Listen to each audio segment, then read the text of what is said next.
The judge was on the phone, seen on the phone while he was meant to be scoring the fight. He's had an interview with the board. Yeah.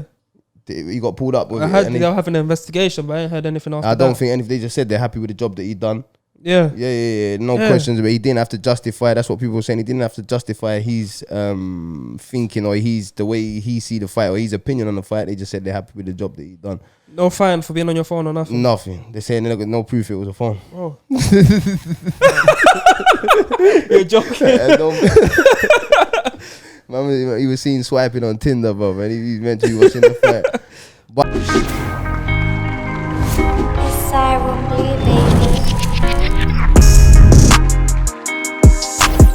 Teofimo Lopez beats Vasquez Lomachenko and becomes the undisputed lightweight champion of the world.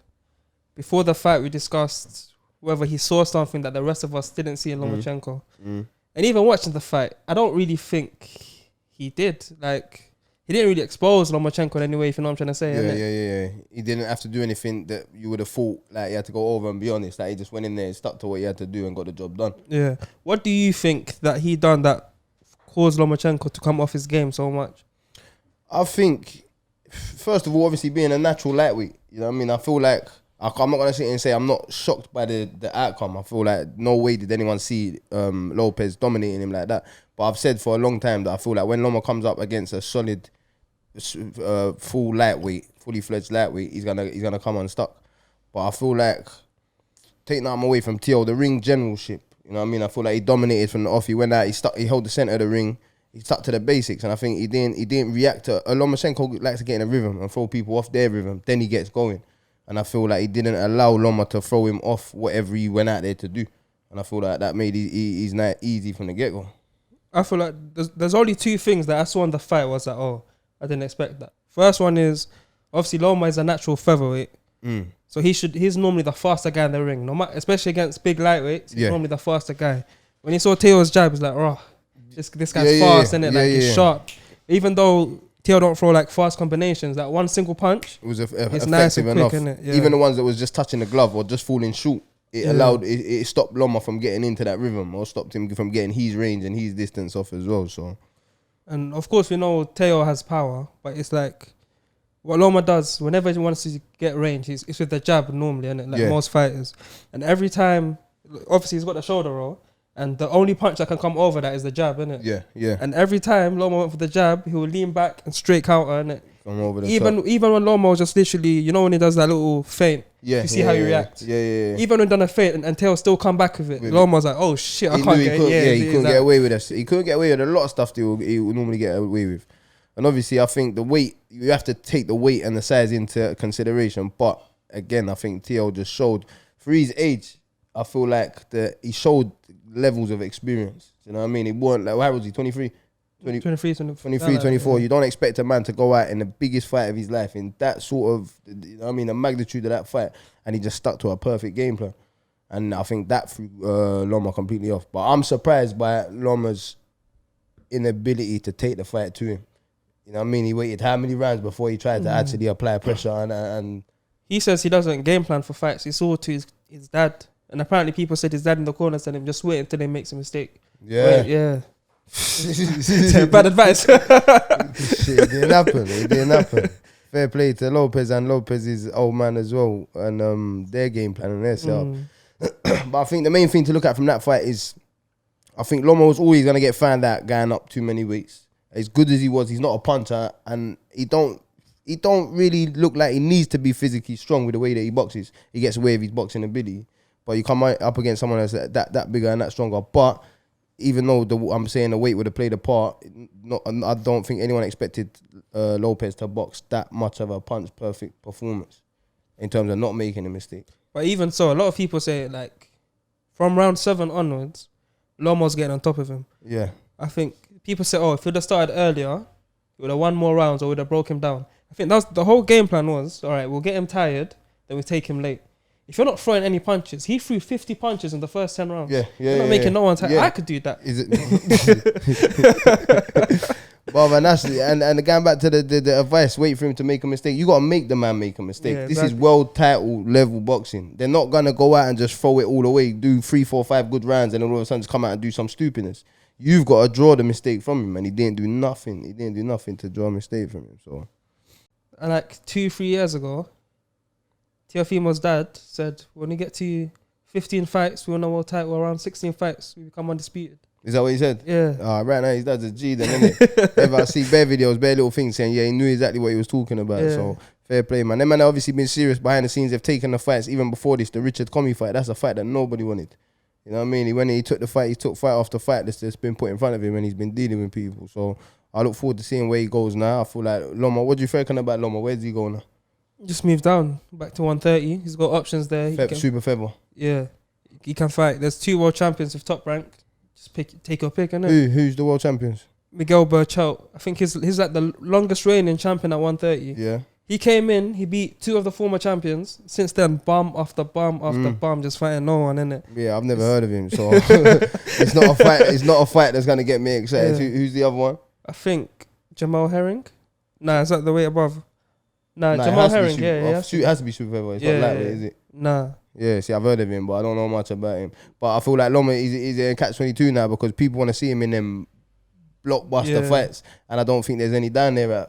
But if he just says Loma, he's back, world title fight, do that, and then go to Unify after, it's right. And the other belt, I think Oscar Valdez is fighting for it, or Shakur Stevenson's gonna fight for the belt soon. So that's a big unification. Shakur Stevenson, I like that's a big fighter coming up as well. But again, these are fights that, like, I feel like boxing, there's that level where all these fights you've mentioned are gonna capture the boxing people's attention. They're gonna want to see it. But the Loma Lopez fight and the other fights that would have been out there for him at lightweight, they're blockbuster fights. They're people that don't even they're not diehard boxing fans. They would have got excited for.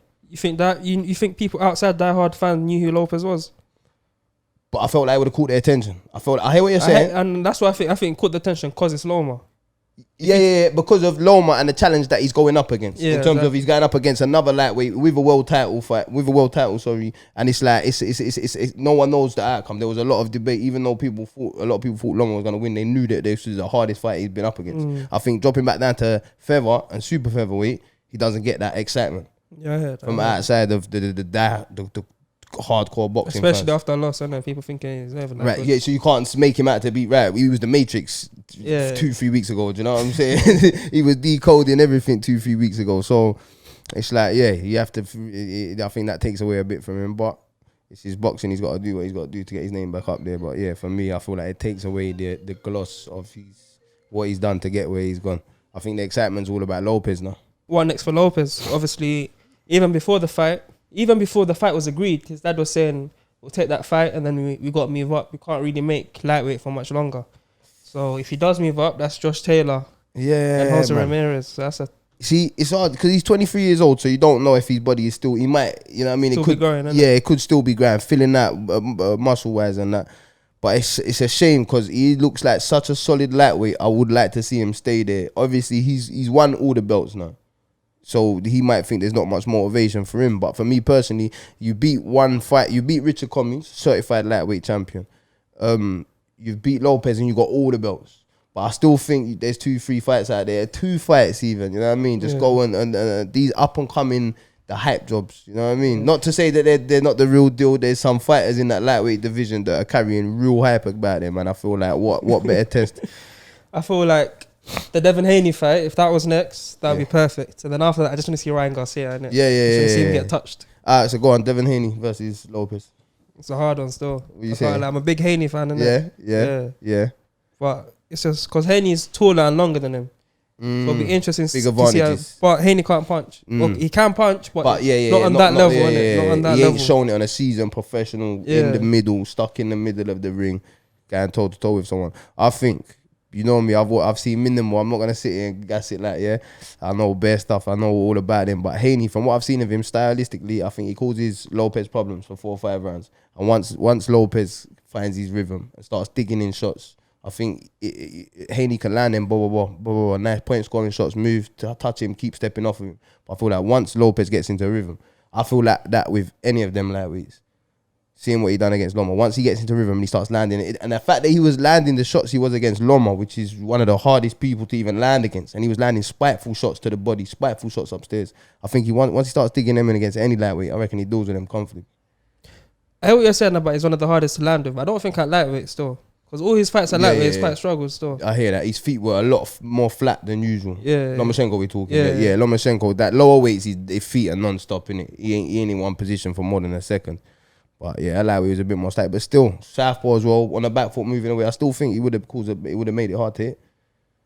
Yeah, I don't disagree. All right.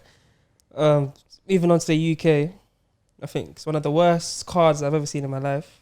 Ritson versus, I think the brother's name is Vasquez. Yeah. I think Vasquez, he fought O'Hara Davies. I think he broke O'Hara Davies' rib. Yeah. And even after the fight, O'Hara was like, you know what, you man gave me the decision. He lifted man's hand up, said he really won the fight. Innit? Is that what O'Hara said? O'Hara said it. You sure he said that? He did, because even after... I thought he said he didn't feel like he won the fight, but he didn't think... But it's like, on Twitter, I think like a week ago, this guy had a revelation or something, that born again Christian. I don't know what it's on, but just come out to tell the truth. Yeah, is that what he said? Yeah, then... I don't know about born again. I'm just making that up. No, I'm talking about it. It's like, he said that he quit in the Josh Taylor fight. Yeah. And he said that after the fight, I lifted up Vasquez's hands because he beat me, innit? Okay, so that's how he felt. It's like Ritson, my guy. I don't know what fight he was watching. That one, that's not even comparable to the O'Hara fight, man. I think like the second round was debatable. Other than that, I didn't give brother one round. Yeah. He got peppered for 12 rounds. Imagine that, going through hard camp for like 8 weeks. You pepper, man, every single round. And then the judge tells you, you only won 3 rounds. I was on my phone. But and he's had the meeting since then, isn't it? Yeah. The board the judge was on the phone, seeing on the phone where he was meant to be scoring the fight. He's had an interview with the board. Yeah. He got pulled up with I heard they were having an investigation, but I ain't heard anything after that. I don't think anything. They just said they're happy with the job that he done. Yeah. No questions, but he didn't have to justify. That's what people were saying. He didn't have to justify his thinking or the way he see the fight or his opinion on the fight. They just said they're happy with the job that he done. No fine for being on your phone or nothing. Nothing. They saying they got no proof it was a phone. Oh. You're joking. Man, he was seen swiping on Tinder, bro, and he meant to be watching the fight. But the fight, so I ain't seen the fight, I'm gonna be honest. But obviously I've heard from that. Easy. Yeah, from pillar to post, every round, first to the last. What I like about him, he's got a good jab, innit? But he ain't got no feet whatsoever. So the other guy didn't even box that well. He's just like, he's gonna jab me, I'm gonna move, I'm gonna hit him back, and he has to reset his feet every time. He can't punch and move. It's literally, I'm here, I can throw a good jab. Yeah. But as soon as I have to reset, everything's finished. Yeah. So all my man has to do is stay on the move a little bit. That's it. Done that for 12 rounds. Yeah, I heard it wasn't hard at all. So even, I put it to you like this. You know how we always get onto commentators about being so biased? Yeah. Adam Smith and Matthew Macklin spent 12 rounds trying to explain why Ritson looked so bad and that it wasn't his fault. Yeah. This is the worst thing about these commentators, right? They never like to give a man his props. Yeah. The away fighter. If he's the away fighter, then if the away fighter is running away with a fight, it's because of the home fighter is not himself that day. He's under the weather or he had a bad night's sleep or something. They're saying it's the worst style for him. I was like, brother, if you're a boxer and someone moving their feet is a bad style for you, you ain't a boxer. You shouldn't be boxing. You shouldn't be boxing. It's madness, man. It's madness, and I think I think all that shit is disheartening for boxers. Even watching that. That's what I'm saying. The commentators are spending 12 rounds arguing why you're losing and why it's a bad style for you to fight someone else. They give you 1 round in the fight. The commentators who are biased towards you, and you still win the fight. They give him 1 round. Yeah, the unofficial scorecard when they're scoring it. I think they give him like 1 round. Who is it? Matthew Macklin. He was doing a point. I think and he's a good. Matthew Macklin's a good boxer. Yeah, honestly, I met him as well. Yeah. He's sharp. Good boxing. I thought he was gonna say Richie Woodwall because he's got a madness. I don't even know if he's scorecards. But if Matthew Macklin's saying, I think it was him. Don't quote me though. I think it was him.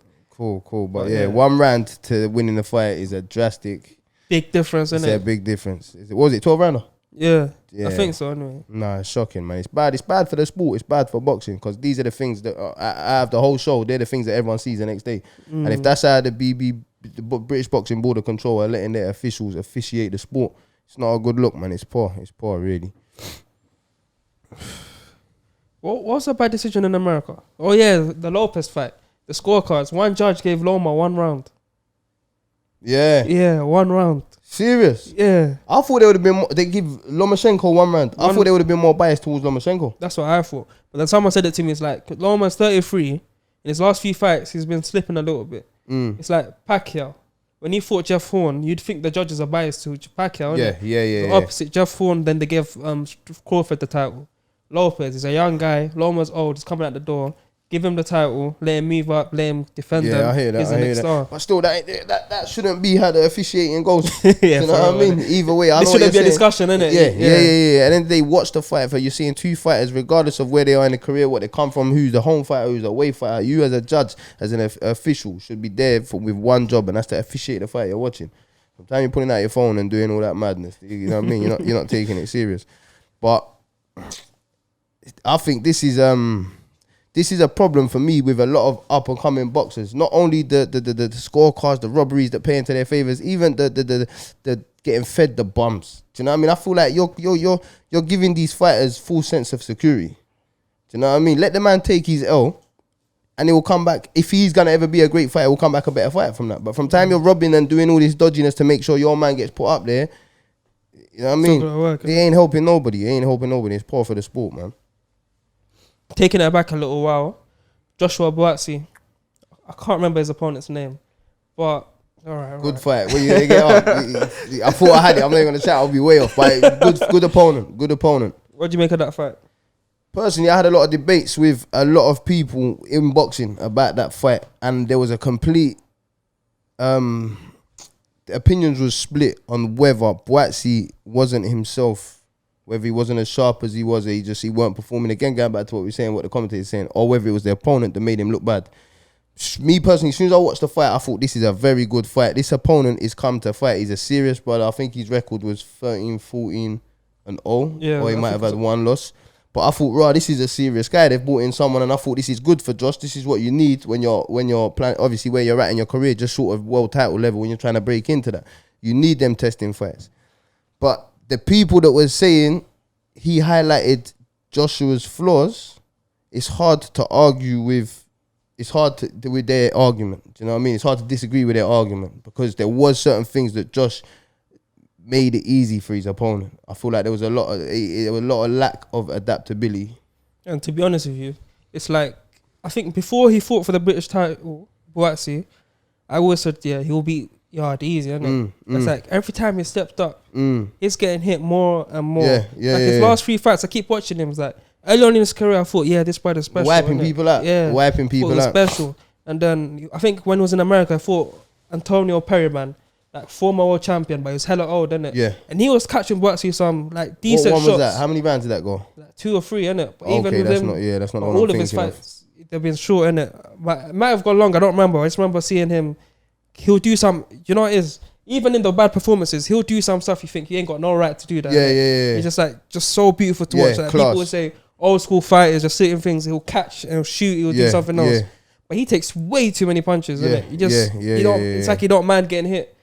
I feel I feel like where he struggled in this fight, correct me if I'm wrong, but I feel like most of his opponents, he's had the range on them. And if he hasn't had the range, he's got the footwork to get in and out. This guy, I feel like he done the basics. His opponent, Buatsi's opponent, I feel like he done the basics very well. He stuck to the straight shots, used these ranges, a taller fighter, longer arms, used these range and managed to just step out of range when Josh wanted to come in and let 3-4 shots go. I feel like even though there was 1-2 uppers, straights, hooks, there was all like full range, long arm punches. They all finished at the same place.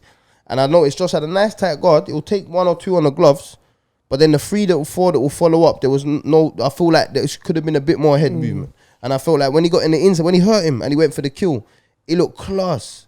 But then when he was standing back, standing off him, waiting for him, I felt like he was waiting too long. He was thinking too much, and that range of boxing weren't playing into his hands. I felt like if he had more head movement in that fight to get underneath, when you're fighting a tall, rangy fighter, if he's tall and he wants to box tall, you're used to a boxing tool, but I don't think your advantage is trying to stick to what you know. I feel like then you need to tuck up, come inside and be a bit more compact and get underneath them.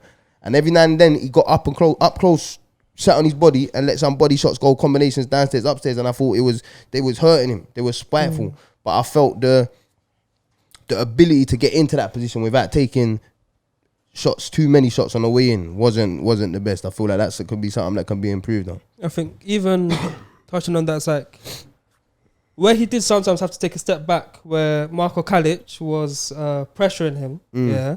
What you say? You Googled yeah. the name. You said that way too professional. But yeah, it's like you said, he'll take like 2 shots, catch them nicely, then 3, 4, 5, 6, 7, 8. Some of them are getting through. Yeah. It's like, it always annoys me to watch. I'm thinking, bro, you just only threw 2 punches. He threw 2 more that come through. The exact same way, exact same place. Why have you not moved? Move your head, move your feet. Dude, don't just stand there and take punches. And you can see Buatsi's eye getting puffy, innit? Yeah. And he still would keep doing the same thing over and over again. We don't know if the eye played an effect into that. We can't judge that. And then you're the one that Josh is in the ring, and obviously even from a training point of view, you should be getting that advice to just start mixing it up a bit more head movement. Obviously, I know Josh well. I know Josh personally. I trained with him out in Ghana. We had a training camp in Ghana back in 2012, I believe it was. And I know he's got the ability to do that. And again, I don't want to be like the judges, the commentators we were just slagging off, where I'm trying to say that, it was just Josh that wasn't himself. It wasn't the fact that, you know what I mean? For me personally, there was things that was missing from that performance for us to see him break through at that elite level and to be able to stay there. But yeah, the other guy was a good level of opposition. I thought it was a good test, and I thought he could only learn from that fight, and hopefully he does go back, and then you do see some subtle adjustments, and he comes back better. But again, going back to the Yarde fight as well, before that last performance, I thought his basic boxing, the ring generalship, and that, I always fancied him against Yarde. But in that performance, seeing how many shots he does take, and that he can be caught of quite a few times, and knowing that Yarde is a solid professional, and he will take majority of, I believe he will take the majority of Buatsi's punches, because I don't think he's a one-punch knockout artist. I think he just puts his shots together lovely. So seeing that he can get hit, I think it's now for me, that's a 50-50 fight again. I'll favour Yarde. If they told me tomorrow that fight's happening, I'm putting some money on Yarde. On Yarde, yeah? It's a 50. I wouldn't want to bet against him. I wouldn't want to get against Buatsi. It's an exciting fight. You'd asked me a year ago, they said Buatsi though. Same. And but as a fight, I just want to see. I think both fights, just make it happen. Regardless, I honestly believe them fighters that they believe they're on the verge of world title level. Before you want to tell everyone you're world title level, there's a domestic level fighter that's just as good as you. You know what I'm saying? Go beat up. How can you want to bust on the world scene, but you're not showed everyone that you're even the best in your country? And I feel like that would serve both fighters well going into the world level. I think both of them and the promoters have said, let's just do that for a world title, innit? What I'm saying is, do it for a lot of money now and then do it for a world title after, innit? If you're on that level, both of you will. It's like, if you both believe you're going to get to that level, fight now and then fight for title after, innit? Let me sit up, because I'm about to spit some shit right now, because at least it might have a problem with the current, the way boxing set up at the moment. For me, these promoters and that, it's their duty, their job to build a fight as big as it can be. Now they're trying to build a fight that's bigger than these fighters.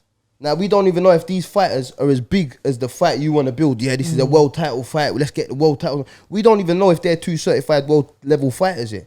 But you're talking about building up. Now I think as the fighter and as the trainer and as the manager, the people completely around the boxer needs to focus on not just about building himself up as from the marketing point of view and trying to get the big fights. You need to prove your worth before you get in them big fights. Because if you just build it up massive and make it out to be, we've built this up, but you ain't boxed no one to get there. Then all of a sudden there's a vacant world title. Now we get Buatsi versus Yarde for a vacant title. But the hardest guys they've fought is, what's his name? Kalic. You know what I mean? Obviously Yarde's been in with Kovalev. You can't take nothing away from that. He's proven himself. But Buatsi, again, I feel like they need to prove themselves to themselves as fighters.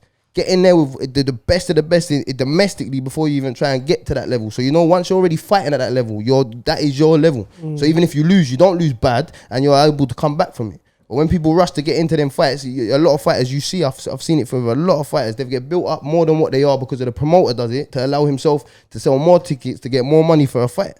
But then when that fighter gets in there, he gets found out by fighting someone that's actually elite, that they thought they was on a level with. All of a sudden they get beat. They don't know how to take it. They go home. They question themselves. What the fuck just happened? You know what I'm saying? I beat up everyone in the gym. I beat up everyone that my promoter puts in front of me. I couldn't even land a glove on this guy, and I had no answer for it. And my trainer didn't even know what. He was telling me what to do. I couldn't do nothing about it. So I think these fighters need to take their career in their own hands sometimes and know that they need to get them hard fights out there before you get to world level. I'll tell you something else. Yeah. It's like there's different eras in boxing, isn't it? Light heavyweight right now in boxing, there's so many top fighters, isn't it? And they're talking about Yarde and Buatsi they're not even the best in the country. Neither of them. Callum Johnson. Callum Johnson fought Beterbiev, dropped him. The only guy to drop him. Yeah. He's the only guy I've seen trouble Beterbiev. So you're saying Callum Johnson causes both of them problems? Bro, you know how Callum Johnson, his ability might not be the best. Yeah. Both of them can get hit. If you get hit by Callum Johnson, your knees are buckling. No matter who you are, your knees are going, innit? And if you're like Buatsi, you're gonna take 8 on the gloves. It's not you're gonna land. It's gonna land. Yeah. Or someone like Yarde where it's that shoulder or double jab right hand. One of them's gonna land. Eventually, it's gonna land. So it's like, and I think I'm not sure if he's the European champion. I think they're talking about going that route, but he's there, innit? It's gonna like. He's got good fights lined up. He'll take either of them tomorrow, innit? It's like you have to.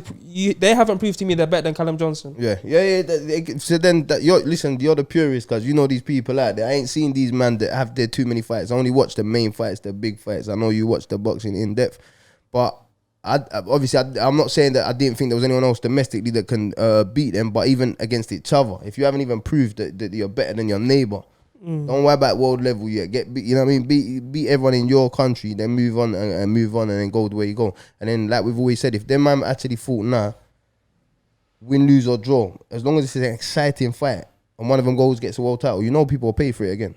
People want to watch it again. Innit? You would watch it again. It's like Groves versus the girls, a fight we didn't get. We did get it, the rematch. But once they got to the world level, where it was like, you know what, there's 2 of them, same country, everyone wanted it, innit? The fact that they fought before made no difference. Everyone still wanted to see it. I think the fact they fought before added more appeal to it. Exactly. That's it was a 12-round scrap, wasn't it? George Groves, I'm pretty sure, won the first 6. The girl come back, dominated the later rounds. But Groves got the nod, and I think that added to appeal for the second fight. I just think, for me personally, I think promoters, they're too quick to try and build the fight rather than build the fighters. Let the fighters build up and become the fighters they need to be. And what you said earlier about fighting bums, then you fight someone sick and you think, I can't do nothing. If Yarde would have had 2 fights with like gatekeeper opponents, before the Kovalev fight, he should have.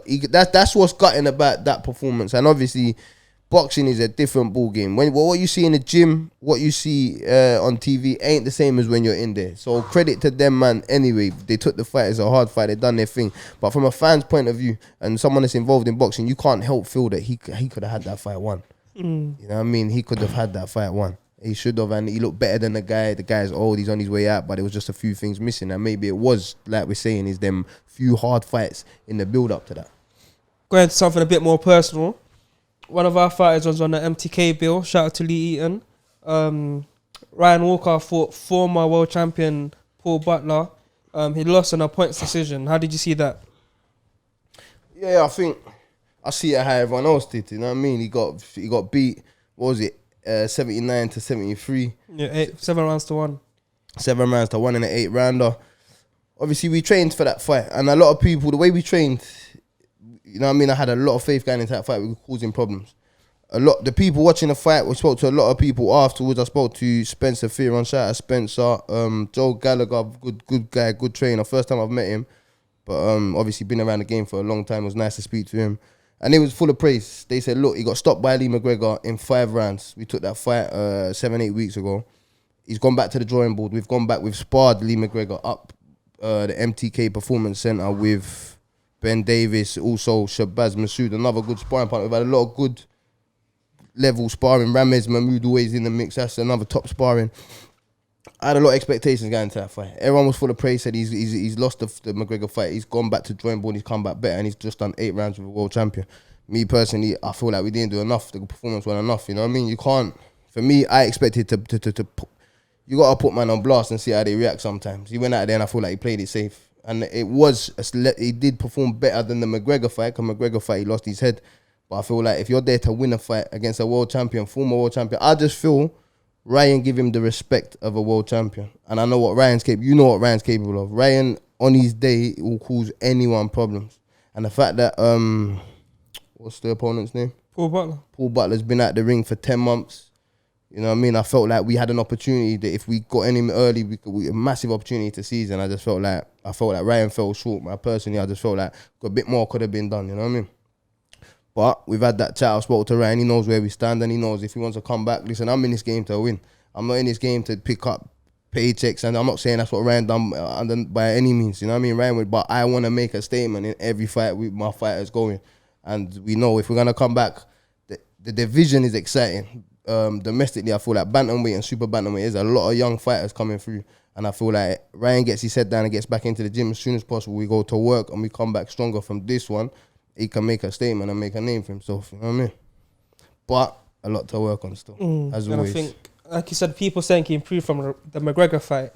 I think it was more so, like you said, his head, innit? Just knowing, he knows the moment now. He's a bit more calmer, a bit more experienced. Because in the McGregor fight, everyone who's even been around Ryan, no, that was not Ryan. He went out to kill him. He went out. He said, "Fuck boxing, I'm going to scrap." And he's obviously, McGregor's a scrapper. You know what I mean? Lee's a big, strong. He's a good, very good boxer, but he's getting in there. He's gonna get in your face. And what Ryan done played to his advantage. So it was good what he done against Butler. He sat back, stuck to his boxing, but I felt like we played it a bit too safe. Could have applied a bit more pressure and tried to see how he reacted. But I feel like he allowed Paul to get in his rhythm too quick, and then you know what I mean, it was always an uphill battle from there. Alright, let's move on to future fights coming up. Halloween, I think there's three different cards on. The first one, let's start with the heavyweights. Usyk versus Chisora. How'd you see that one going? Did we talk about it before? I have no clue. I can't lie to you. I know how many times I've gone back on my word here. I've contradicted my own word. I'm sure you told me I'm sure you told me I was saying Chisora, but I think we was talking about Usyk versus Dubois. I don't know why it come up. I don't think we've discussed Usyk. I don't think you've had the second conversation. I can't lie.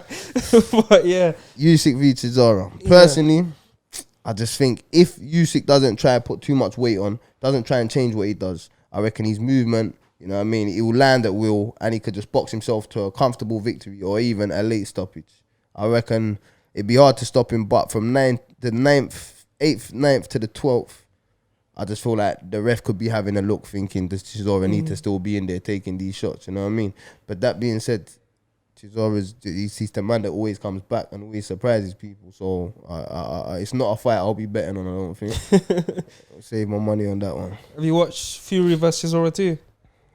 That's the one where like Chisora's face was just... Yeah. I remember that fight. That was at the Copper Box, I believe. Yeah, probably. I think it was a boring fight. It looked like Chisora didn't want to be there. It looked like Chisora didn't train for it. He didn't want motivated for it.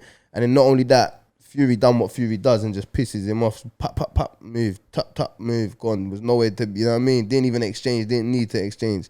So, but what, are you trying to say that Usyk could do that to man? Not to that level, but something similar still. Again, I think the weight, if you don't try to put on too much weight and become a solid heavyweight, I think this is a fight. There might be other heavyweights that you might want to bulk up for. But I think this fight, the likes of Chisora, he could come in more or less the similar weight he comes into the ring as a cruiserweight. Because if he weighs in at what, 14.4 as a cruiserweight? 200 pounds, that's all I know, innit? I believe it's 14 stone 4, 200 pounds. 91 kilos, I believe. Yeah. He's probably coming into the ring with about 100, 105 kilos. You think so? If he's 14.4, I reckon they're putting on a stone. A guy that big, I reckon he's putting on a stone comfortably. Actually, yeah, they're bigger, innit? He's a big guy. And you think if you walk around 15, 16 stone and you have to strip right down to make cruiserweight, you're going to naturally, as soon as you're off the scales. So again, I'm just thinking, around them 15.5 stone, 16 stone max. You don't want to bulk up because you don't want to slow your feet down. Cause I think his legs is one of his best things. Like Lomachenko, them Ukrainian fighters. He's sick at boxing, moving, angles, all of that stuff. So I think too much weight, a very similar comparison to the Loma Lopez fight. Like we were saying, Loma looked a bit more flat-footed, didn't look like himself, and Lopez took advantage of it. And I believe if Usyk doesn't look himself in terms of his legs and the movement, Chisora will definitely take advantage of that. The way he bodied that Spilker. Yeah, looping right hand, because he's a southpaw, innit? Them looping right hand. Chisora's a powerhouse. And he's not their first heavyweight, you know what I mean? He's not the sort of guy you want to be taking 3-4 shots off from in your first fight as a heavyweight. But winging punches. But we don't sit on the fence here at the Purist Podcast. So if I have to stick my neck on the line, I'm saying Usyk. Yeah, same as well. 11th round stoppage. Fuck it. Yeah, fuck it. I was saying points. I think there's a reason why they're not going for a big heavyweight. I say big heavyweight, I mean 6'5", 6'6". They've gone for someone shorter. Yeah. Probably ain't got the reach that Yeah. Usyk has. I'm not sure why it is, but it will be easier for him to keep at a distance. Yeah. Just to keep on the end of the jab and let the shots come off of that. Because height-wise, Chisora is basically a cruiserweight, isn't it? So all the heavyweights now, Fury, Wilder, AJ. There's a reason all of them are over 6'6". Yeah, there's a good reason for that. 6'6 plus. What's Chisora? About 6'3", 6'2", 6'3", same as Dylan White and them man. That's what I said with Dylan White against Povetkin. Because he's not one of those bigger heavyweights. I was thinking, you know what, you man are the same size. It's not gonna go off for you, bro. Povetkin can get. He's gonna get on the inside. Exactly. He's gonna cause problems. So with Usyk, where he can keep Chisora at range and win the fight against someone like AJ or Wilder, definitely not against Fury. He can't box at range and expect to win. Yeah. That's a fight he does not want to take. The Fury one, there's no point. He don't need it. So what are you saying? Usyk points, yeah? Yeah. Does he have any scares? I don't know. I rate his chin still. He ain't been hit too much. And I think Chisora's punches are too wide. I think the only way he causes problem is landing 3, 4, 5 on a combination. But I think his punches are too wide to be able to get him at that point. As long as he don't sit on the ropes and he's popping and moving, I think it's comfortable. Who's the other one? Heavyweight. Dubois, Joyce. Is that anytime soon? Is it set? I can't lie, yeah. As good as that fight is, every time I see a piece of promo for the fight where these guys are talking, I don't want to watch anymore, bro. No. Listen, don't be fooled by that. Joe Joyce, shout out Joe Joyce. I like him, but I think Dubois is, Is it been set? Has the fight been set? I swear I see there was a date. Yeah, it has. It has, isn't it? November 28th. November, same day as Ray Jones, Mike Tyson. Yeah. We can't. Different times though, isn't it? We can watch that. Daniel Dubois, I'm saying, I think steamrolls him. How old is Joe Joyce? 34. Someone told me his age the other day. I was surprised by it. I didn't your realize age, you dickhead. Let's not start with that. It's Sunday. There's no need for it. It's a day of fucking peace, man. He's 35, bro. 35. That's mad. Nah, he's a heavyweight. I think the reason it's surprising because he's only, obviously he's a novice as a professional. But I think 35 as a heavyweight ain't, you know what I mean? He boxes smart. He ain't took big punishment. I think he knows how to move around the ring for a man of his size. But yeah, I think because he turned pro late, people are surprised by that. What's Daniel? 22. Is that my age, bro? You're lying. 22? Yeah, it's me versus you, bro, yeah. You get smacked up, by the way. I just clocked what you said. We'll put that on pay-per-view, you know. Hold up. 23. 23? Yeah. I did not know he was that young. I did not know. Yeah, then saying that, he's been getting a lot of abuse about the opponents. Not he's been getting abused, but like the warrant, you know what I mean? People are chatting. Still, actually, yeah, right. Because I was thinking, Donnie's fought Gorman. There's no real domestic British fighter that he has to fight other than Joyce, which he's going into. Again, at 23, yeah. Yeah, so what do you want from him, innit? I didn't know he's that young. Shout out the way they've brought him on. I feel like that's actually good. He's at a good stage for where he's at. And if he comes out of that fight at the age of 23, just beating Joyce, the world's your ass, man. There's not going to be many people just going to cause you problems, I believe, from Joe Joyce to world level. I'm not even saying Joe Joyce ain't there or whatever, we don't know, but I believe from that fight to the next. I remember him and Yarde, they were coming along at the same time, innit? I think they've got a similar professional record. Dubois, through Frank Warren, who I say is always, if you're a fighter coming up, Frank Warren, just take whatever fights he gives you. Southern area, English, British, and he's going to go for the European. Has he done that? Yeah. Yeah, that's sick. You don't see it enough. You don't see it enough in boxing. Southern area, that's the very first. That's just your first. Says you are the man in the southern part of England before you even take a first stepping stone, but you've got a title. You know what I mean? And if you get lucky, there might not be no threats out there. Then, there might be someone that's a little test. Either way, it's a 10-round fight. It's a very good stepping stone. Then from that, obviously, like you said, he won the English. Yeah. Who did he beat for that, you know? I can check. English, British. Tom Little. Tom Little. I'm a fan of Tom Little. Well, yeah, I'm a fan of Tom Little. Yeah, there ain't someone that's in there to be rolled over at all. And then British and Commonwealth. Has he got both of them? I don't think he's got. Yeah, he has. He won the Commonwealth before. Okay, and he's got the British, or he's fighting Joyce for the British. He's defending his British and Commonwealth. He's defending them. Oh yeah, he's smashed it. So what's Joyce got? Nothing. But the vacant European title's on the line as well. Okay. The EBU. He's already won the WBO European. Now this is the EBU one. Okay. It's good. That's what I'm saying. To build a fighter, that's literally. You can't do that's no how more. you do it. You can't do no more. Yeah. Clean up every level. And that's what I'm saying with Yarde. Somehow he got his mandatory position in WBO.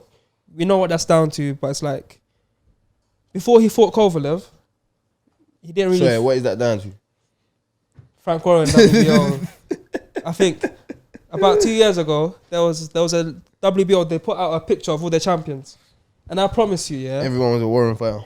No, up until about like flyweight, everyone above flyweight was either signed to Frank Warren or Bob Arum. No weight class was it not Bob Arum. That is mad. The man have had that is mad. Literally, as soon as he signed to them and said, "Yep, I'm mandatory for WBO on like 3 fights," that's fucked up.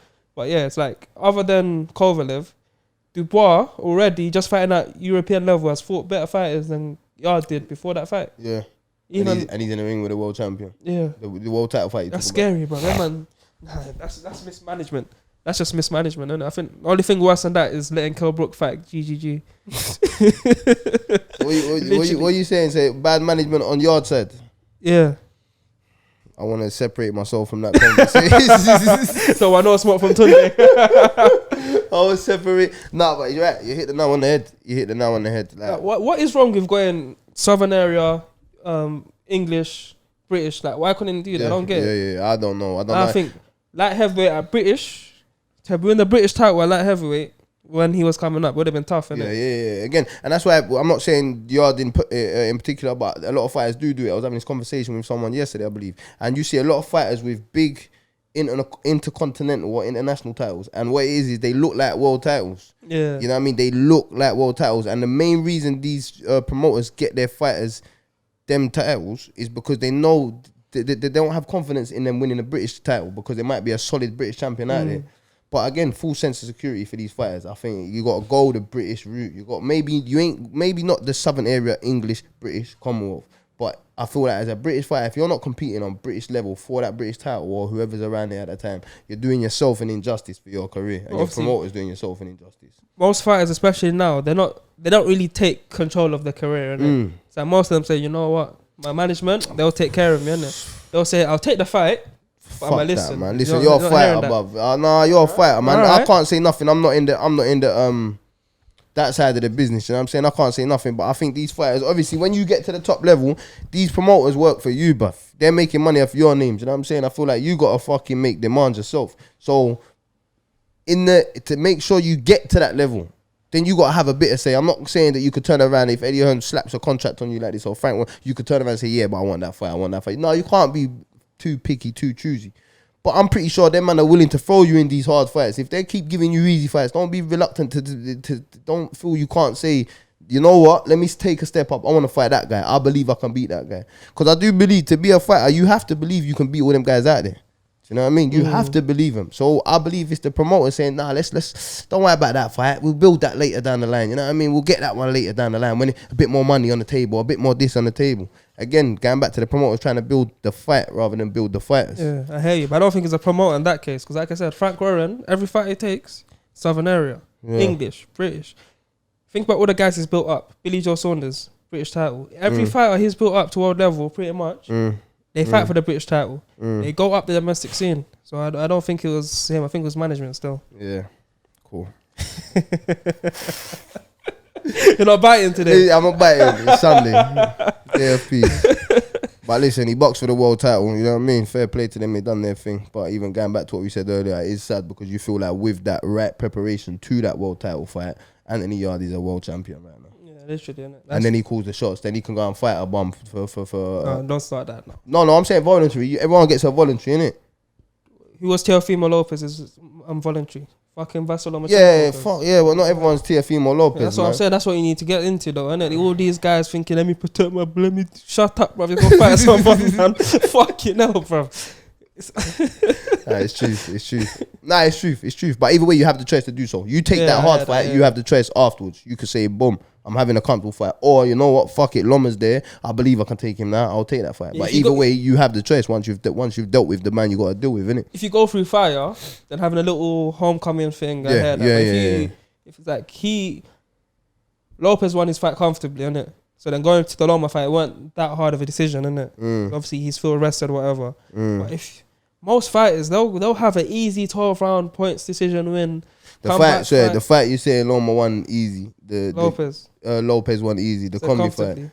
comfortably. Yeah. The Commey fight. Yeah. That one is still sore, man. I know. I chose my words carefully. I had to see start a couple. Listen, Commey's my guy, and to anybody, obviously, people that ain't in boxing probably just Commey's a name on the thing. But obviously, if you actually know boxing, you know that was a make or break fight. 2 punches. Commey's record before that fight was something like 22 wins, 24 wins, I believe, 22 knockouts, 23 knockouts, something like that. It's stupid.